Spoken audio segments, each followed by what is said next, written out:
नमस्कार।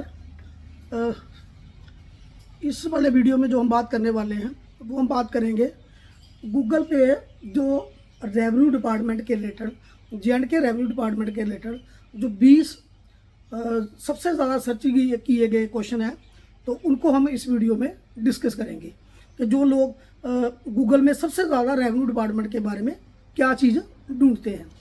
तो उसमें जो पहला क्वेश्चन जो आएगा, हमारा पहला प्रश्न जो हमारा है, उसमें जो नंबर 1 जो मैंने पहला क्वेश्चन लिया हुआ है वो है जम्मू कश्मीर में म्यूटेशन कैसे कराएं, इंतकाल कैसे कराएं।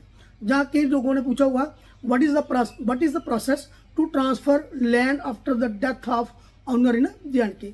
क्या अगर कोई मालिक की डेथ हो जाती है, मौत हो जाती है, तो उसके बाद उसका इंतकाल आगे उनके जो लैंड जो है वो किसको ट्रांसफ़र होगी और किस तरीके से ट्रांसफ़र होगी। ठीक है, तो अगर तो कोई आदमी जिसकी डेथ हो जाती है तो उसका अगर उसकी लैंड ट्रांसफ़र करनी है तो उस इंतकाल को कहते हैं विरासत का इंतकाल, इनहेरिटेंस म्यूटेशन कहते हैं।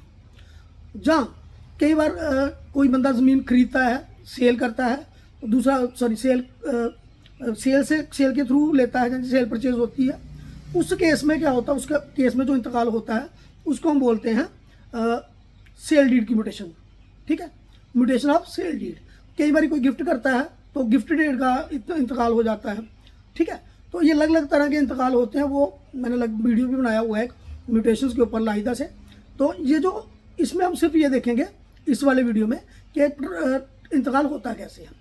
तो आज के टाइम पे यानी कि आज की जो डेट है दैट इज़ 14 जुलाई 2025, यानी कि 14 जुलाई 2025 को मैं ये वीडियो रिकॉर्ड कर रहा हूँ।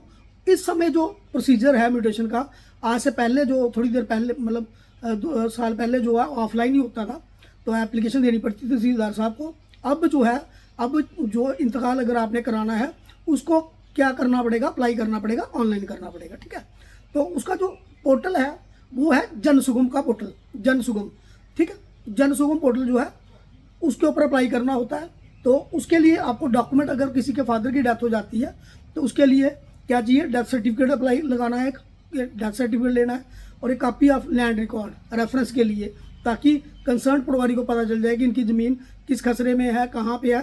कोई किस्म की नकल भी आप लगा दोगे तो चल जाएगा, गिरदवरी की नकल, जमाबंदी की नकल, जहाँ पुराना कोई इंतकाल होगा। ठीक है, तो वो लगा दीजिए, रेफरेंस के लिए वो लगेगा। आइडेंटिटी प्रूफ, आधार कार्ड वगैरह, जहाँ वोटर कार्ड वगैरह। ठीक है, अब अगर एक आदमी जो है उसकी डेथ होगी तो उसके आगे 2 बेटे हैं, मान लो, 2 से ज़्यादा भी हो सकते हैं, कम भी हो सकते हैं। 2 बेटे हैं मान लो, एक बेटी है मान लो, और एक वाइफ है, वाइफ नहीं भी हो सकती है।